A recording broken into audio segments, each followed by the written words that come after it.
Okay, so thank you, Aide, for all of that. Let's move on now to the sub-national. And in focus today is Akwa Ibom State in Nigeria.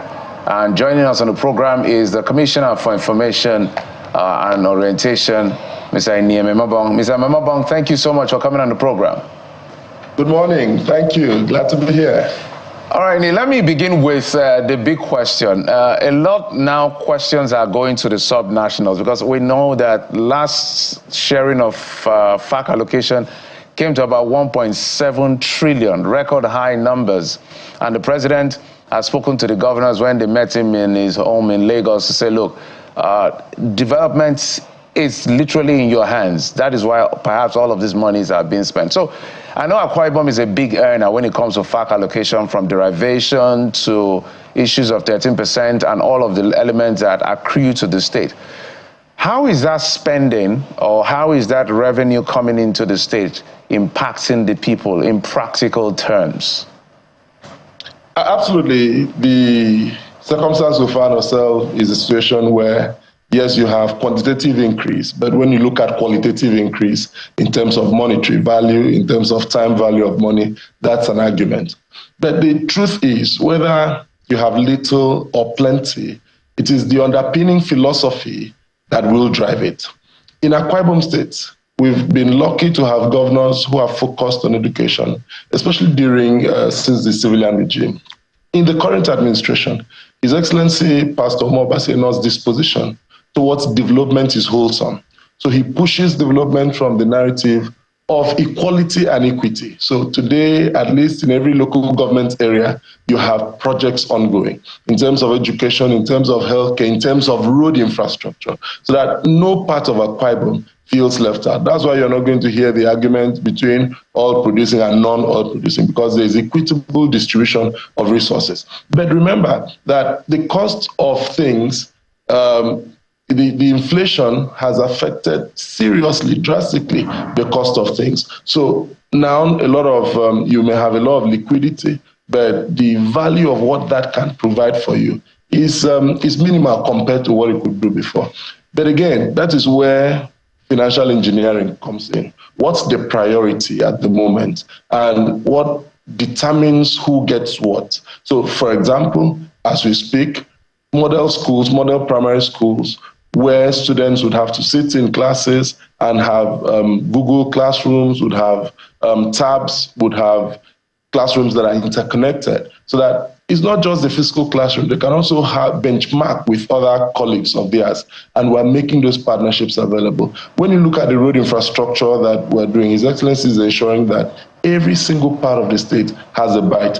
And in other parts, for example, in a local government area where access to water is very difficult, what he did is to do a water recirculation and treatment plant, because going down deep, it was difficult, but we had to change structure, and today those communities have. So that's why you're having relative peace in almost every local government in Akwa Ibom. So it's not just the availability of resources, quantitative resources, huge amount of resources. It's also the application of these resources.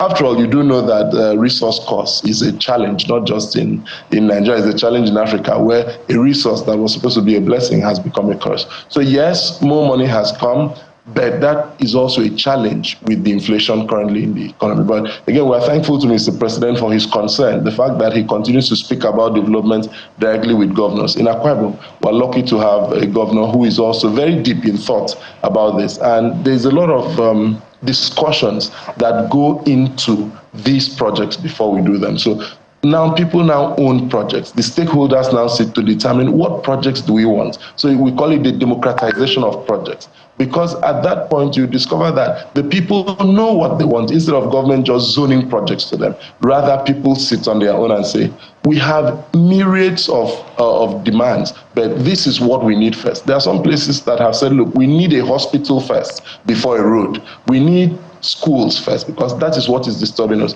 Some others have said, look, we need roads. And so all of these have been taken into account. All right. You know what they say about government being a continuum. And if we pig it back on the administration of former Governor Umoeno, who made quite some strides in industrialization.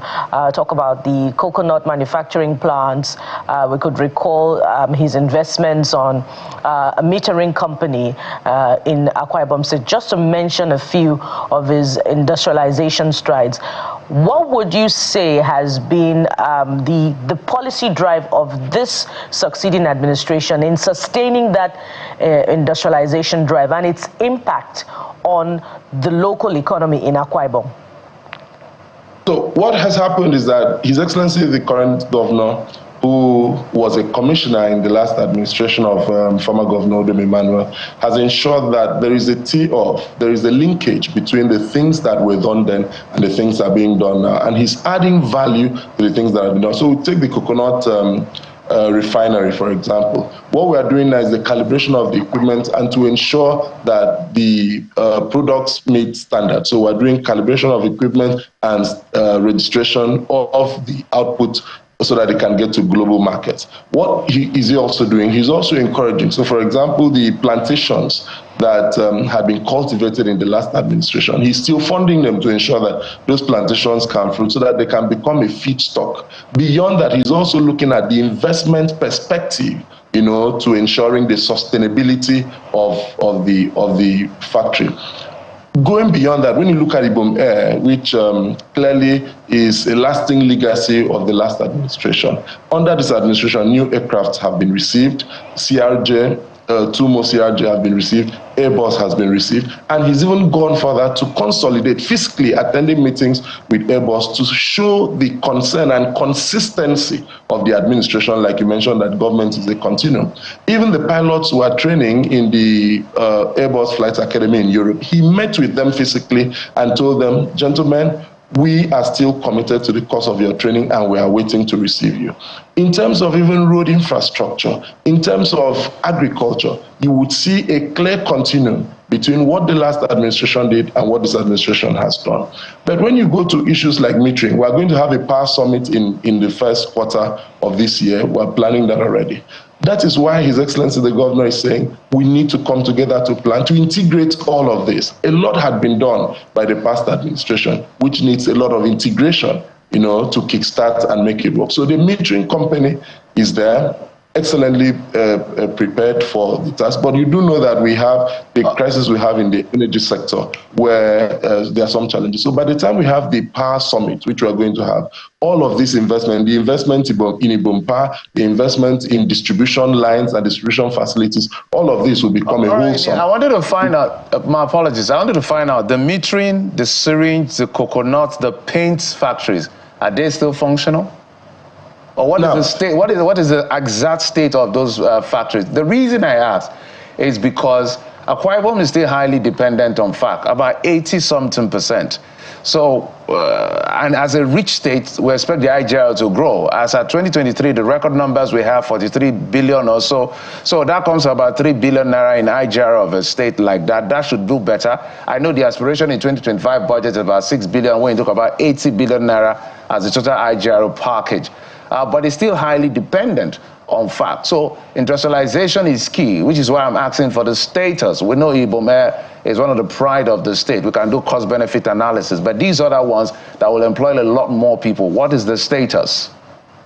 Yes, I'll start with the paint. What His Excellency the Governor has done is that the paint line that were there, you recall that Peacock Paints had legacy issues, pride of the state again in terms of quality. But now, obsolete equipment and the fact that we need to rejig and reconfigure that company, that is what His Excellency the Governor is working on now. And again, that still shows continuity because someone had to take it from where it was to where we found it. And now His Excellency the Governor is taking it from there to where he needs it to be. In terms of syringe, you do know that immediately the dollarization, the very rancorous relationship between our local currency and dollar, it has affected a lot of companies. That also affected the syringe company, the syringe manufacturing company, which had to go down. But before it went down, you do know that it was producing 1 billion syringes. But what happens is that immediately your cost of production, goes higher than you can manage. Then you're going to find external sources dumping into your economy. I don't want to mention names of the countries now, but I'm sure you do know. And that has affected the syringe. But when you go to the metering, The challenge with the metering company was with the entire ecosystem of power generation, distribution, and even revenue collection, which is why the governor is doing a power summit to bring stakeholders on power together to say, these are the resources we have in Akwa Ibom State. We have gas, a huge deposit of gas. We have hydro, we have solar, we have Ibom power plant, which is ongoing. We have a metering company. We now need to create an ecosystem that links all of this together, not just for the benefit of the state, but for the benefit of even our neighbors. Well, to add to Jeffrey's question, if we look at the impact of that industrialization drive in terms of local government's contribution to revenue generation, the latest NBS data release, Akwa Ibom doesn't feature prominently on the front row of local governments that contribute the most. Lagos is on that list, and one or two other states. So what can you say? How long do we have to wait more for this industrialization drive and the continuity element of the administration of Governor Umo Eno to ensure that the local governments where these industries are domiciled will now begin to produce and, generate increased revenue? Well, like you do know that Rome wasn't built in a day, but it was built every day. I like the fact that you're asking how much longer we need to wait. But that's why the current local government system, the chairman who are there, the governor had to go through with them his RISE agenda and also see how to tailor their projects to suit with the existing realities. You do know that the issues of policy inconsistency is a challenge in as the way people want to do what bears their name, what gets to their credit. But the governor has said, we run a government, and the purpose of government is to the benefit of our people. And therefore, it doesn't matter who gets credit. And government and governance should even be about those who get credit. It should be about our people feeling good and taking the benefits of government. Right. So the current local government system, the chairman and vice chairman have undergone training, and they are now asked to drop. That's why most of them had to do their budgets, and that is where the supervisory role of the Ministry of Government comes in, to ensure that they are linked. Just land on your thoughts in 10 seconds, so that I just ask the last question.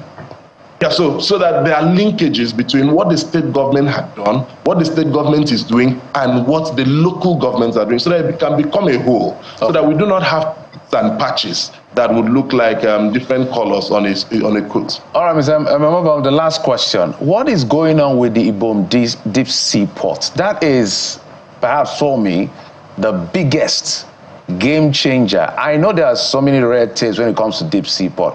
What is the government doing to make sure that in the lifetime of this administration, that happens? I like that question. I like the fact that Ibom Deep Sea Port is generating, renewed interest across board. The truth is that there's the politics of port development. There's the politics of development again in our country. But luckily, we've come to a point where the Federal Executive Council, under the last administration, under President Muhammadu Buhari, had approved the full business case of Deep Sea Port. And the last administration in our state had also funded the post-approval investigations and surveys that need to be done. We have the former DG of Nimasa and Fonusor, Mrs., who is heading that team. And the current administration, at the last ministerial briefing we did, the governor had indicated his full commitment to that project. But he had said that a port development strategy is a long-term thing. It's not an off-the-shelf thing, but he gave his commitment. With that commitment and with the cooperation, the friendship, our disposition with the federal government, despite the difference in party, we are certain, and the fact that we have the number 3 man in Nigeria today, this distinguished Senate President, we are certain that this port, in the life of this administration, again, the life of this administration is broken into 2, the first 4 and the second 4, by God's grace. We'll leave that to the elections and the electorate. I know politics. I know, but I need to say that because we're just less than 3 years to the first punctuation. Yes, so that we are hopeful that soonest things will begin to pick stream team, and that we'll start construction soon. All right, Mr. Mbambong, I wish you and the government pretty well. Thank you so much for coming on the program. Mbambong is the Commissioner for Information and Strategy of Akwa Ibom State. Thank you, sir. Thank you.